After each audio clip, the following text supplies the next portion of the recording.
वो लक्षण ऐसा है कि वो लक्षण प्रकट होता है तब उसका उत्पाद होता है, तब वो मात्र ज्ञान सामान्य है, वो मात्र ज्ञान सामान्य है, वो निरपेक्ष है, उसमें कोई उपाधि किसी की लागू पड़ती नहीं है। वो ज्ञान का जो 5 विशेष भेद है, मति, श्रुत, अवधि, मंत्रीय, केवल, वो विशेष भेद की चर्चा नहीं है यहाँ। वो विशेष भेद हो जाएगा, तो चर्चा यहाँ सामान्य ज्ञान की चलती है। उत्पाद वाला एक समय का परिणमन की चर्चा चलती है, और वो सामान्य ज्ञान है, वो स्वच्छता से भरा हुआ है, उसमें कोई उपाधि नहीं आई है, वो मलिन नहीं हुआ है, ऐसा एक अंश है, उसको बोला जाता है उपयोग लक्षण रूप अंश। और वो अंश में अंशी सदैव विराजमान रहता है। वो अंश में अनुभूति स्वरूप भगवान आत्मा बाल गोपाल सबको जानने में निरंतर आ रहा है, बिना विक्षेप से, किसी की भी अपेक्षा बिना, किसी का भी लक्ष्य के बिना, किसी का लक्ष्य छोड़े बिना। ऐसा ये ज्ञान का लक्षण है, और वो लक्षण लक्ष्य को कभी छोड़ता नहीं है। ये परिणमन यहाँ चलता है, और यहाँ ये लक्ष्य भूत आत्मा है, तो ऐसे परिणमन चलता है उसका प्रति समय, उत्पाद वे उत्पाद वे उत्पाद वे उत्पाद वे चलता ही रहता है, चलता ही रहता है, चलता ही रहता है। ये तो ये सामान्य ज्ञान की, सामान्य ज्ञान के साथ में अनन्यता की ये स्थिति है। ये स्थिति प्रत्येक जीव को चलती है, जीव मात्र को। इसमें कौन सी गति वाला जीव है, कैसा जीव है, उसकी कोई चर्चा नहीं है। ये तो ठीक है, अभवी का भी स्वरूप ऐसा है। अभवी जीव है, उसको भी ऐसा अंश अंशी का स्वरूप चल रहा है अनादि से, इसीलिए इसको सामान्य बोला जाता है, क्योंकि अभवी में को विशेष में कोई प्रकटता नहीं होती, इसलिए ये सामान्य ज्ञान सामान्य ज्ञायक से जुड़ा हुआ है। वो अनुभूति स्वरूप भगवान आत्मा बाल गोपाल सबको अनुभव में प्रति समय आ रहा है, प्रति समय आ रहा है, प्रति समय आ रहा है। ऐसी एक अपूर्व स्थिति सब जीव की है, उसमें कुछ नहीं हुआ है। ज्ञायक तो नित्य निरंजन देव, शुद्ध ज्ञायक मूर्ति, अखंड चिदानंद, सुख और आनंद और ज्ञान से भरा हुआ है, मगर उसका लक्षण जो है उपयोग लक्षण है। वो उपयोग लक्षण में भी कुछ हुआ नहीं है। ऐसी स्थिति सबके पास है, कोई बात नहीं है इसमें। बराबर। ऐसा ज्ञान प्रकट होते समय जब प्रकट होता है, प्रति समय प्रति समय प्रति समय प्रति समय, तो प्रति समय वो ज्ञान में ज्ञानाकार रूप, ज्ञानाकार माने कि वो ज्ञान तो है ही, तो ज्ञानाकार तो वो है ही, ज्ञान का स्वरूप तो वो है ही, तो प्रति समय उस ज्ञान का उत्पाद में ज्ञानाकार रूप ज्ञान आता है, और उसी समय वो ज्ञान प्रकट होने के समय ही वो ज्ञानाकार रूप ज्ञेयाकार होता है। ज्ञानाकार रूप ज्ञेयाकार होता है, वो अपने से ही होता है। ज्ञेयाकार होने में भी ज्ञेय की कोई मदद की जरूरत नहीं होती उसको, वो स्वतंत्रतया होता है। वो ज्ञेयाकार प्रति समय बनते हैं, ज्ञानाकार तो उसका स्वभाव है, और ज्ञेयाकार भी प्रति समय बनता है, ऐसा उसका प्रत्येक समय में उत्पाद होने के टाइम ही परिणमन स्वभाव है उसका। तो उसी समय ऐसा परिणमन रूप ज्ञेयाकार बनता है, परिणमन रूप ज्ञेयाकार बनता है प्रति समय। पर के बिना और स्व के बिना स्वतंत्र ज्ञान की निरपेक्ष उत्पाद रूप स्थिति ऐसी है। स्व को लक्ष्य करता है, इसलिए अनुभूति स्वरूप भगवान आत्मा अनुभव में आता है, ऐसी लक्ष्य वाली बात नहीं है। सहज निरपेक्ष है। और पर के कारण भी उसमें कोई क्रियाकार होता है, ऐसा भी ज्ञान पराधीन नहीं है, स्वाधीन है ज्ञान, स्वतंत्र है ज्ञान। स्वतंत्र ज्ञानाकार रूप ज्ञेयाकार बनता है प्रति समय, ज्ञानाकार रूप ज्ञेयाकार बनता है, ज्ञानाकार रूप ज्ञेयाकार बनता है।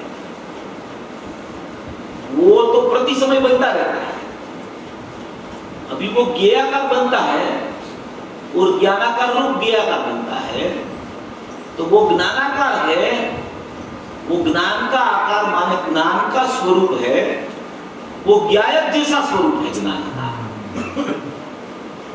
क्योंकि वो कथनचित अनन्य है, वो अंशी का अंश है, ज्ञायक का ही वो परिणमन है। तो वो ज्ञानाकार ज्ञायक जैसा ही होता है, और उसी समय उसमें ज्ञेयाकार जो बने हैं, जो ज्ञेयाकार बना है वो ज्ञेयाकार जैसा बना है वैसा ही बाह्य में ज्ञेय है। ज्ञानाकार जो बना है ऐसा ही ज्ञायक भाव है। ऐसा क्यों है कि वो ज्ञायक का अंश है, ये अंशी है, ये अंश है, ये अंश और अंशी का अनन्यपना है। अनन्यपना माने क्या? अनन्यपना माने ऐसा नहीं है कि ज्ञायक और ज्ञान एक में हो गया, ऐसा नहीं है। जैसा ज्ञायक है वैसा ही ज्ञान का अंश है, इसलिए ऐसा ही दोनों का स्वरूप देख के उसको कोई एक अपेक्षा से कथनचित अनन्य कहा जाता है, ऐसा जैसा है वैसा। और जो वो ज्ञान में ज्ञेयाकार बना है, वो ज्ञेयाकार जैसा बना वैसा ही बाहर में ज्ञेय होता है। जैसे ये शास्त्र है, तो अभी ये ज्ञान का उत्पाद हुआ, तो ज्ञान का उत्पाद तो ज्ञान का आकार माने कि ज्ञान का स्वरूप है। अभी वही ज्ञान में ज्ञेयाकार बने, तो वो ज्ञेयाकार यहाँ ज्ञेय जो है वो ज्ञेयाकार ऐसे ही बनते हैं कि जैसा ज्ञेय होता है, ज्ञेय से नहीं बनते हैं ज्ञेयाकार। ज्ञेय के कारण से ज्ञेयाकार नहीं बनते हैं। ये निमित्त है इसलिए भी ज्ञेयाकार नहीं बनते हैं। ज्ञेय का यहाँ प्रतिभासन होता है इसीलिए भी ज्ञेयाकार नहीं बनते हैं। ज्ञान की स्वतंत्र लक्षण की शक्ति से, उसकी योग्यता से, अपने से ही अपने में ज्ञानाकार जो है वो ज्ञानाकार रूप ज्ञेयाकार प्रति समय बनते रहते हैं, प्रति समय बनते हैं, प्रति समय बनते हैं। वो निरपेक्ष है,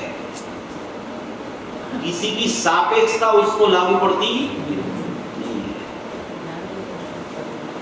अभी ज्ञेयाकार रूप ज्ञानाकार तो हो गया, तो अभी जो यहाँ कहने में आया है कि सामान्य ज्ञान का आविर्भाव और विशेष ज्ञेयाकार ज्ञान का तिरोभाव, तो वो ज्ञेयाकार ज्ञान जो हुआ है उसको विशेष बोला है, और जो ज्ञानाकार ज्ञान है, सामान्य ज्ञान है, उसको सामान्य ज्ञान बोला है। जो ज्ञान का अंश है, लक्षण है, ज्ञानाकार है, उसको यहाँ सामान्य ज्ञान बोला है। सामान्य ज्ञान और विशेष ज्ञेयाकार ज्ञान दो विभाग नहीं है अंदर में। एक अखंड स्वपर प्रकाशक ज्ञान है, उसमें विभाग नहीं हो सकते, विभाग है ही नहीं उसमें, वो अखंड स्वपर प्रकाशक है। जैसा निरोध में है ऐसा केवल ज्ञान में है। कहीं से भी आप उसको खंड करके निकालना चाहो तो केवल ज्ञान में भी बाधा आ सकती है, वो निकल नहीं सकता है। ज्ञेयाकार ज्ञान बना रहता है, ज्ञानाकार ज्ञान बना रहता है, वो है उस समय वेद ज्ञान करना है, कुछ निकल सकता नहीं है। किसी को आप दूर नहीं कर सकते हो उसमें से। आप ऐसा कहो कि भाई ज्ञेयाकार ज्ञान का मेरे को तिरोभाव करना है तो मेरा ज्ञान प्रकट होवे, तो उसकी स्वच्छता ऐसी है कि उसमें कोई ज्ञेय प्रतिबिंबित न होवे, ऐसा मैं कुछ करूं, ऐसा नहीं हो सकेगा। ये तो प्रतिबिंब होता है तो उसको धो डालो, ऐसा नहीं हो सकेगा। वो तो उसका स्वरूप ही है ऐसा बनना। क्या बात, उसमें कुछ नहीं कर सकता कोई जीव। भेद ज्ञान जरूर कर सकता है, बहुत बढ़िया, मगर पहले विषय उसके ख्याल में बराबर आना चाहिए कि होता क्या है। किसी समय होता क्या है वो पता नहीं है, होता तो वो भेदनान करने लगता कि विशेष ज्ञेयाकार तिरोभाव, सामान्य ज्ञान आविर्भाव, ऐसे नहीं पता चलता, पकड़ में नहीं आता। इसलिए कहीं न कहीं समझ में टूट होती है, और समझ में त्रुटि के कारण विषय एकदम सरल होने पर भी बहुत कठिन हो जाता है। आचार्य भगवान जो लिखते हैं बहुत सरल विषय लिखते हैं, सबको समझ में आए ऐसा विषय ही लिखते हैं। पंचम काल के आचार्य है, पंचम काल के जीवों के लिए लिखा हुआ शास्त्र है, वो कठिन नहीं लिखते। उसको पता है पंचम काल में कैसे कैसे जीवों आने वाले हैं, उसकी योग्यता कैसी होती है, द्रव्य क्षेत्र काल भाव का अभी का स्वरूप क्या है, वो सब उसके ज्ञान में झलक जाता है। मुनिराज और केवड़ी में कोई फर्क ही नहीं है, गुणस्थान से देखना ही नहीं उसको, वो तो चलते फिरते सिद्ध है। वो जो लिखते हैं ना वो एकदम जीवों को समझ में आ जाए ऐसा ही लिखते हैं, मगर उसका पुरुषार्थ इतना चाहिए कि यथार्थ समझ पर उसका ज्ञान और उसकी दृष्टि जानी चाहिए। समझ ही ठीक हो जाए ना तो सम्यक दर्शन बहुत सरल है। मुझे गुरुदेव श्री ने एक बार बोला, मैं बहुत बार वो दृष्टांत देता